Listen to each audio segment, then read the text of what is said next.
चाय पर चर्चा में सबसे पहले रामनगरी अयोध्या की तस्वीर और खबर आपको बताते हैं, क्योंकि अयोध्या में रामलला की प्राण प्रतिष्ठा की तैयारियां तेज चल रही हैं।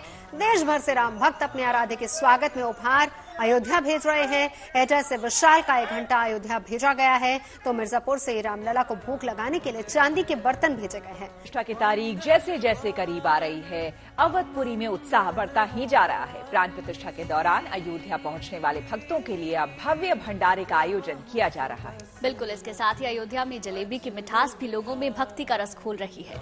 अब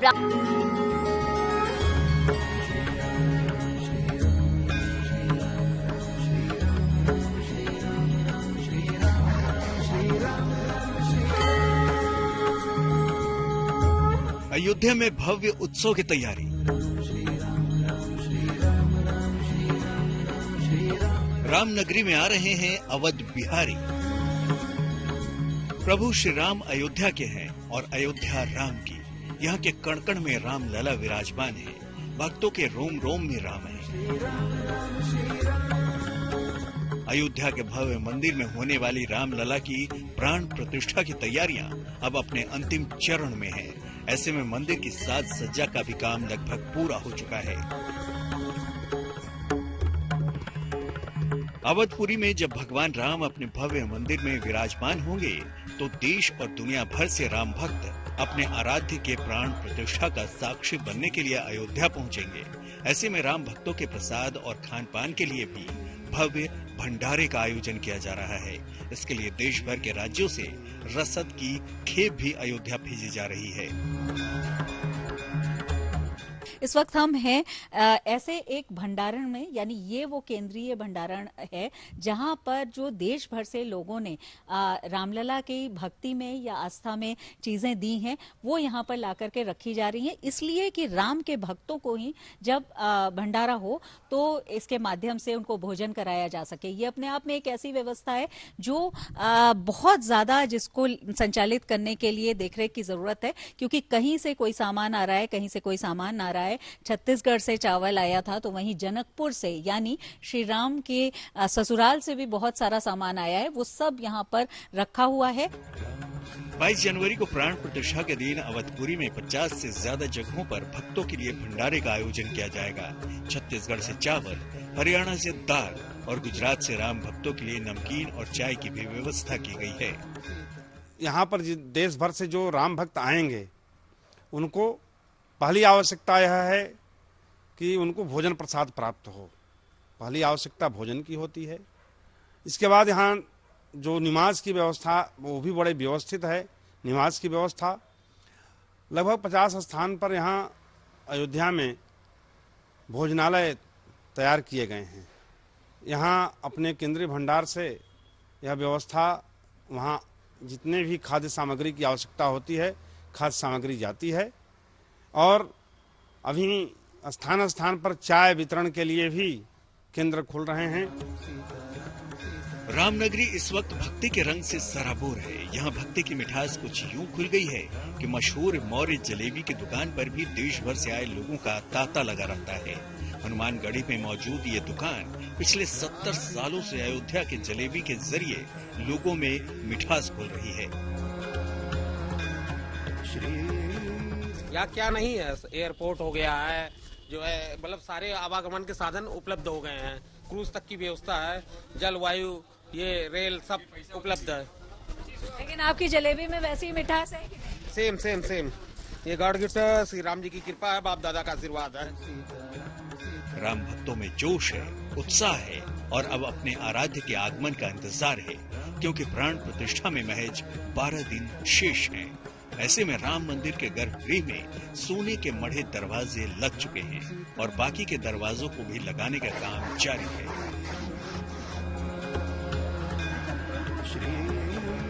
14 दरवाजे पे गोल्ड लगेगा, जिसमें से कुछ दरवाजा जो है मंदिर जा चुके हैं, गोल्ड चढ़ रहा है, और 5-6 दरवाजा यहाँ पे हैं, बाकी सारे दरवाजे जा चुके हैं जिस पे गोल्ड चढ़ रहा है।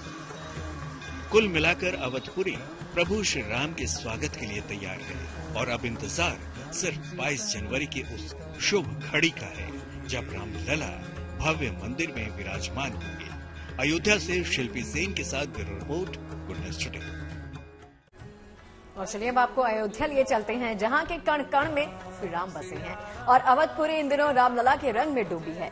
सरयू घाट पर दूर दूर से लोग अपने आराध्य के रंग में रंगने के लिए यहाँ आ रहे हैं, श्री राम के भजन कीर्तन कर रहे हैं। इन कलाकारों के पास हमारी संवाददाता शिल्पी सेन पहुंची। देखिए अयोध्या से शिल्पी सेन की ये खास रिपोर्ट।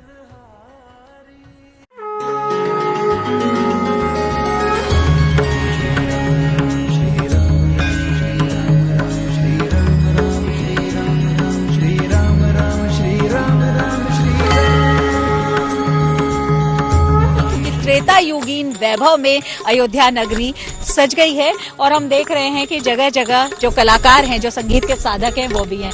राहुल पांडे जी सुल्तानपुर से आए हुए हैं और गीत संगीत के जरिए अपनी आस्था, अपनी उमंग व्यक्त कर रहे हैं। तो मन में क्या बात है राहुल, पहले बताइए। 22 तारीख को प्राण प्रतिष्ठा होना है और उस खुशी में बहुत से कार्यक्रम हैं भगवान राम के आने पर, लेकिन हमने सोचा अयोध्या में सरजू मैया के किनारे जरूर गीत संगीत अपना करूंगा। सज गई अयोध्या नगरिया, बखरिया में राम आए हो। सज गई अयोध्या नगरिया, तो बनी गए मंदिरिया हो। सारी दुनिया में होत जय करिया, बखरिया में राम आए हो। सारी दुनिया में होत जय करिया, बखरिया में राम आए हो। सज गई अयोध्या नगरिया, तो बनी गई मंदिरिया हो। सज गई अयोध्या नगरिया, तो बनी गए मंदिरिया हो। कि सुल्तानपुर से राहुल आए हैं, लेकिन अयोध्या वासी भी राहुल के साथ मिल गए हैं। सुर से सुर तो मिलाएंगे ही, लेकिन मन में क्या भाव है? रामलला हमेशा यहीं थे आपके, लेकिन अब अपने भव्य मंदिर में विराजमान होंगे, तो कितना अच्छा लग रहा है, कितना अलग आप महसूस कर? यहाँ के कण-कण में भगवान विराजमान है और अयोध्या बहुत सुंदर हो गई है। काफी भक्त लोग आ रहे हैं, जा रहे हैं। 22 तक काफी लोग आते जाते रहेंगे, बहुत सुंदर है। इसी पर एक हम भजन थोड़ा गा दे रहे हैं भगवान के प्रति। आते हैं रघुनंदन सजवा दो द्वार द्वार, आते हैं रघुनंदन सजवा दो द्वार द्वार। स्वर्ण कलश रखवा दो, बधवा दो बंधनवार। अब तब बनेगा मंदिर इष्ट प्रभु श्री राम के। अब तब बनेगा मंदिर इष्ट प्रभु श्री राम के। जय बोला अयोध्या धाम के ना। अब तब बनेगा मंदिर इष्ट प्रभु श्री राम के।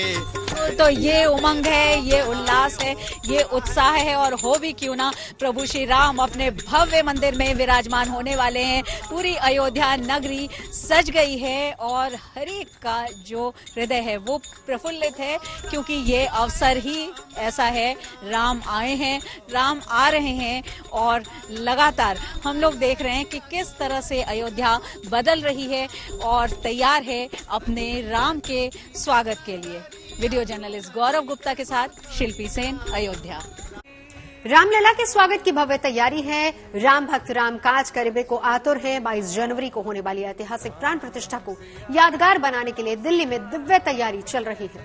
आपको बता दें कि दिल्ली में सनातन सेवा न्यास की ओर से अयोध्या पहुंचने वाले करीब 11,000 वीआईपी मेहमानों को श्री राम जन्मभूमि स्मृति चिन्ह सौंपा जाएगा। सौगात में धनुष बाण, चांदी का सिक्का समेत भगवान राम से जुड़ी तमाम चीजें भेंट की जाएंगी।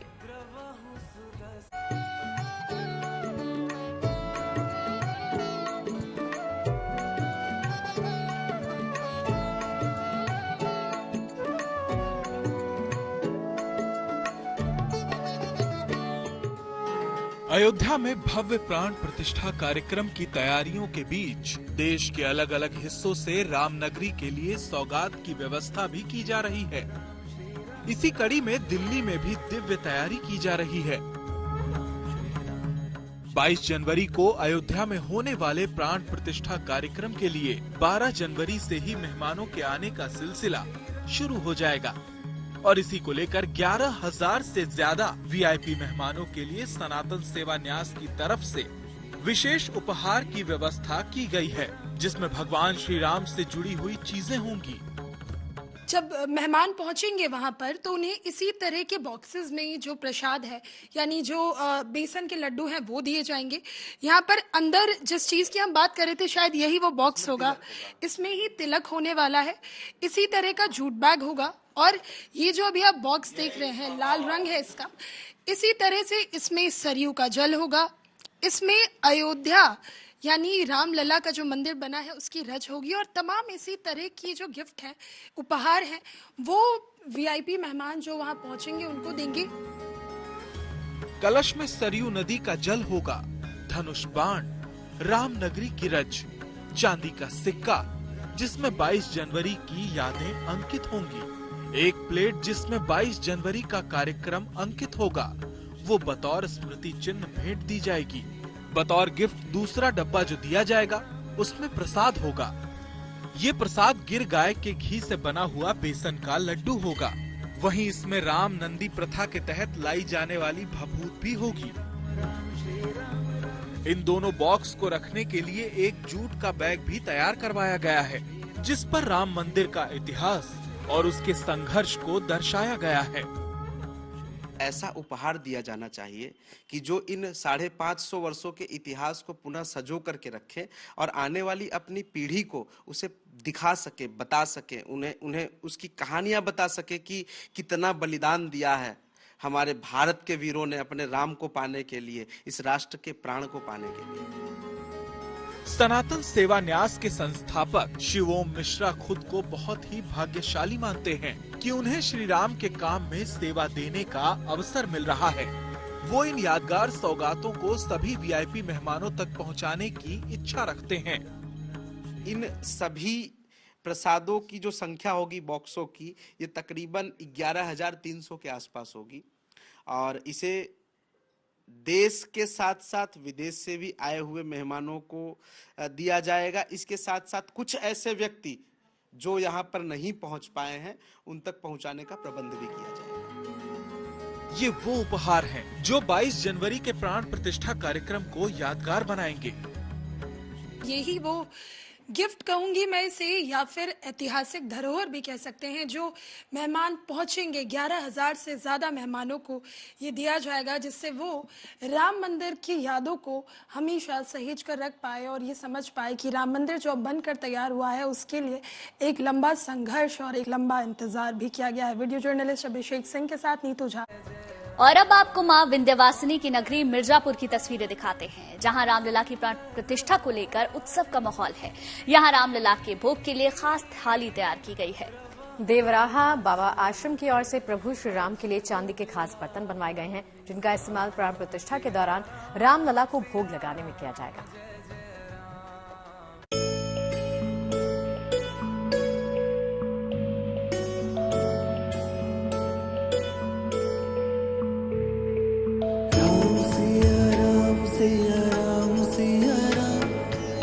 कन्नौज से इत्र, मेवाड़ से पवित्र कलश,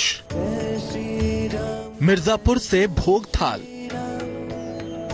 ये तैयारी है 22 जनवरी के शुभ दिन की, रामलला की प्राण प्रतिष्ठा की। प्राण प्रतिष्ठा महोत्सव के लिए अयोध्या में तैयारियां जोरों शोरों से चल रही हैं। पूरा देश इस उत्सव में हिस्सा ले रहा है। देश के किसी कोने से घी रामनगरी पहुंच रही है, तो कहीं से जल, तो कहीं से रामलला की भोग थाली अयोध्या पहुंच रही है। ये मिर्जापुर का देवराहा बाबा आश्रम है और इस आश्रम की ओर से रामलला के भोग के लिए चांदी की थाली रामनगरी जा रही है। प्राण प्रतिष्ठा के दिन श्री राम को इस चांदी की थाली में लड्डुओं का भोग लगाया जाएगा। एक बड़ा थाल है, तो उसमें श्री मोहन भागवत जी द्वारा भगवान को लड्डू अर्पित किए जाएंगे प्राण प्रतिष्ठा के समय। और वो मोहन भागवत जी जहाँ पर लड्डू बनने का जो स्थान है वहाँ पर भी वो आएंगे, वहाँ थोड़ा पूजन करेंगे। तो लगभग 5 थाल अभी तक हैं, बढ़ भी सकते हैं। इन चांदी के बर्तनों को देवराहा बाबा आश्रम ने प्रसिद्ध संत देवराहा हंस बाबा की तरफ से बनवाया है। चांदी के इन्हीं बर्तनों में प्राण प्रतिष्ठा के दिन से हर रोज श्री राम को भोग लगाया जाएगा। चांदी के बर्तन के अलावा मिर्जापुर से प्राण प्रतिष्ठा के दिन खास तौर से बनवाया गया राम नामी तैयार कर भी भेजा जा रहा है। ये वही राम नामी है जिस पर भगवान राम की तस्वीर के साथ ही परावानी भी अंकित है।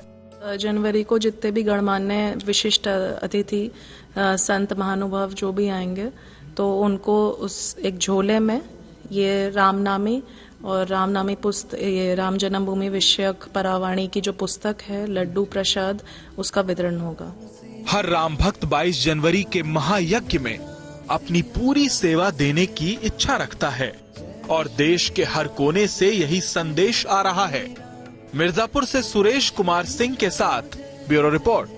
अयोध्या में जहां प्राण प्रतिष्ठा कार्यक्रम को भव्य बनाने की तैयारी हो रही है, वहीं दिल्ली में राम भक्त हनुमान की एक विशाल प्रतिमा बनकर तैयार हो गई है। 51 फीट ऊंची इस हनुमान मूर्ति का ठीक उसी दिन अनावरण होगा जिस दिन अयोध्या में प्राण प्रतिष्ठा होगी, यानी कि 22 जनवरी का वो शुभ दिन जिस दिन पूरे देश में दिवाली जैसा उत्सव होगा। राम मंदिर का उद्घाटन होने वाला है, ऐसे में देश भर में तैयारियां हो रही हैं, तो तैयारियां राजधानी दिल्ली में भी है। राजधानी के तमाम मंदिरों में अलग अलग जगह दीप जलाने की तैयारियां हैं, मंदिरों को जगमग करने की तैयारियां। ऐसे में दिल्ली के गीता कॉलोनी में भगवान हनुमान की 51 फुट की ये भव्य मूर्ति तैयार की गई है। यहाँ जब आप हनुमान जी की इस मूर्ति को देखेंगे तो आपको कंधे पर राम और लक्ष्मण बैठे नजर आएंगे। ये रामायण का वो दृश्य है जब पहली बार राम जी की हनुमान से मुलाकात होती है और वो उन्हें सुग्रीव से मिलाने लेकर जाते हैं। दुर्गम पहाड़ियां होती है और उनके प्रभु चलेंगे कैसे, इसको ध्यान में रखकर हनुमान प्रभु राम और लक्ष्मण को अपने कंधों पर बिठा लेते हैं। इसी तस्वीर को यहाँ दिखाने की कोशिश की गई है कि किस तरह से हनुमान जी प्रभु राम के अनन्य और सच्चे भक्त थे। ये मंदिर गीता कॉलोनी में है जहाँ पर 51 फीट की जो ये मूर्ति है ये बनाई गई है। इसका अनावरण 22 जनवरी को होगा, ठीक उस वक्त जब अयोध्या में राम मंदिर में रामलला की प्राण प्रतिष्ठा होगी। पूरा मंदिर अभी आपको भगवा रंग में रंगा हुआ नजर आ रहा होगा। यहाँ दक्षिण के एक मंदिर से प्रेरणा लेकर इस तरह की मूर्ति बनाई गई है। हनुमान जी ने संकट दूर किए थे और हनुमान जी राम भगवान और लक्ष्मण को बिठा के यहाँ से ही हम उद्घोष करेंगे कि हम स्वयं अयोध्या जा रहे हैं और प्रभु राम की कृपा है कि उन्होंने 22 तारीख हमारे मुख से पहले ही 3 महीने पहले निकाल दिया था। अपने आप को बहुत भाग्यशाली समझते हैं हम लोग। हम पूरी गीता कॉलोनी, कृष्णा नगर, गांधीनगर में जाके घर घर जाकर दिए दे रहे हैं कि अपने घर भी जलाएं और मंदिर में आके भी जलाएं। कहते हैं एक राम जी का यज्ञ है, उसमें अपनी आहुति देने की कोशिश कर रहा है, तो इसमें दिल्ली के तमाम मंदिर भी साथ आ गए हैं कि उस दिन को दिवाली की तरह मनाया जाए। विजय संजय के साथ नीतू झा। और बात करते हैं वाइब्रेंट गुजरात समिट की, जिसका प्रधानमंत्री नरेंद्र मोदी ने शुभारंभ किया। गुजरात के गांधीनगर में इसको लेकर दुनिया के कई बड़े नेताओं के साथ देश विदेश के कई मशहूर कारोबारी मौजूद हैं। और देखिए, वाइब्रेंट गुजरात समिट 12 जनवरी तक चलेगा। इस समिट के जरिए गुजरात में विकास को नए पंख लगेंगे, साथ ही रोजगार और कारोबार के नए अवसर भी मिलेंगे।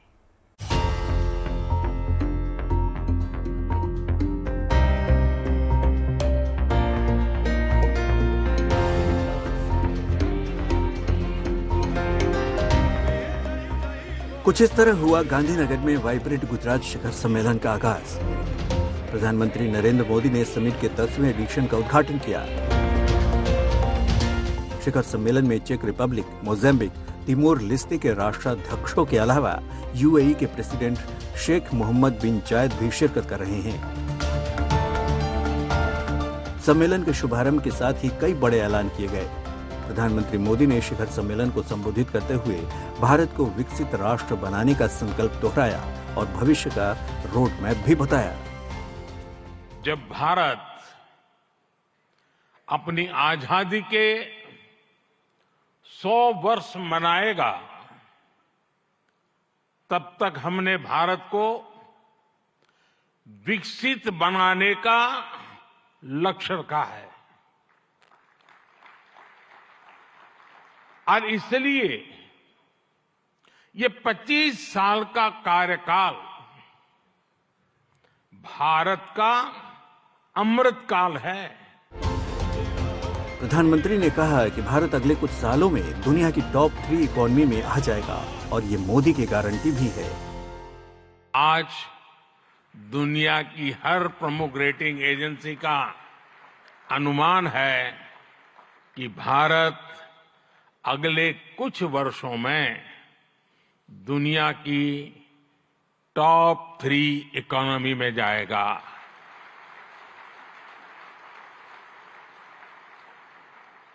दुनिया के लोग जो एनालिसिस करना है करते रहे, मेरी गारंटी है कि हो जाएगा। विकास का रोड मैप दिखाते हुए सीएम भूपेंद्र पटेल ने कहा कि MSME और स्किल डेवलपमेंट पर गुजरात का फोकस है और ये समिट भविष्य का रोड मैप साबित होगा। ग्रीन एनर्जी में गुजरात सरकार ने 50% समझौते पर करार किए हैं। दुनिया की मशहूर कंपनियों के CEO और देश विदेश के उद्योगपति सम्मेलन में हिस्सा ले रहे हैं। I have come from the city of the gateway of India to the gateway of modern India's growth, Gujarat. I am a proud Gujarati. મને ગુજરાતી હોવાનું અભિમાન છે। कारोबारी मुकेश अंबानी ने गुजरात में इन्वेस्टमेंट जारी रखने, गुजरात को ग्रीन ग्रोथ में ग्लोबल लीडर और ग्रीन प्रोडक्ट का हब बनाने का वादा किया। अंबानी ने कहा कि 2047 तक भारत को $35 ट्रिलियन की इकोनॉमी बनने से कोई नहीं रोक सकता। समिट के पहले दिन उद्योगपति गौतम अडानी ने गुड न्यूज देते हुए कहा कि वो गुजरात में ऐसा ग्रीन एनर्जी पार्क बना रहे हैं जो अंतरिक्ष से दिखाई देगा। अगले 5 साल में गौतम अडानी ने गुजरात में 2 लाख करोड़ रुपए के निवेश का ऐलान किया। टाटा सन्स के चेयरमैन एन चंद्रशेखरन ने धोलेरा में सेमीकंडक्टर प्लांट लगाने का ऐलान करते हुए कहा, लिथियम आयन बैटरी को प्रोजेक्ट किया जा रहा है। साणंद इलेक्ट्रॉनिक प्रोडक्ट का घर बन रहा है। जाहिर है वाइब्रेंट गुजरात समिट गुजरात के विकास की उड़ान को नया पंख देने का काम करेगा। गुजरात के मुख्यमंत्री रहने के दौरान नरेंद्र मोदी ने 2003 में पहले वाइब्रेंट गुजरात समिट का आयोजन किया था। तब से अब तक 9 बार ये समिट हो चुका है। Bureau report, good news today. और अब बात राष्ट्रीय पर्व की। राजधानी दिल्ली में गणतंत्र दिवस की तैयारियां चल रही हैं। कर्तव्य पथ और इंडिया गेट पर देशभक्ति की गीतों की धुन सुनाई दे रही है। कर्तव्य पथ पर देश के वीर जवान गणतंत्र दिवस परेड की रिहर्सल कर रहे हैं। बिल्कुल, बैंड बाजों के साथ अलग अलग बटालियन के जवान अपनी अपनी तैयारियों में जुटे हैं। 26 जनवरी को हिंद की ताकत के साथ साथ भारतीय संस्कृति और सभ्यता की झलक भी बेहद खास होने वाली है।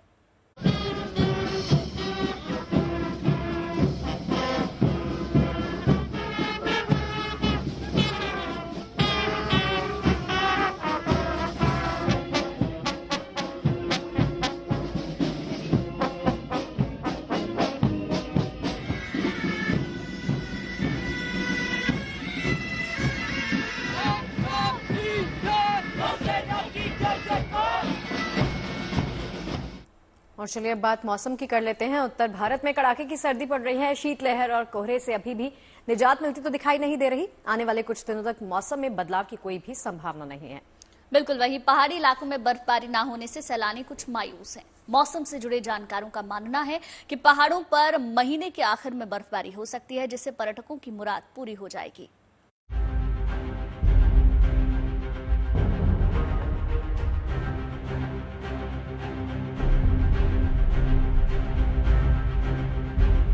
पूरे उत्तर भारत में सर्दी अपने शबाब पर है। चाहे दिल्ली एनसीआर हो या पंजाब हरियाणा या पहाड़ी राज्य, यहाँ तक कि उत्तर प्रदेश और बिहार में भी पारा गोती लगा रहा है।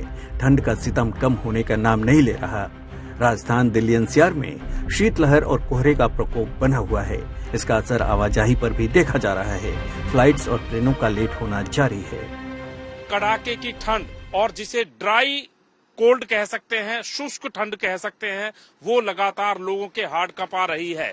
चाहे आसमानी हवाई यात्रा हो या फिर सड़क यात्रा हो या फिर रेल यात्रा हो, तीनों तरह की यात्राओं पर कहीं ना कहीं एक लगाम लगी हुई है।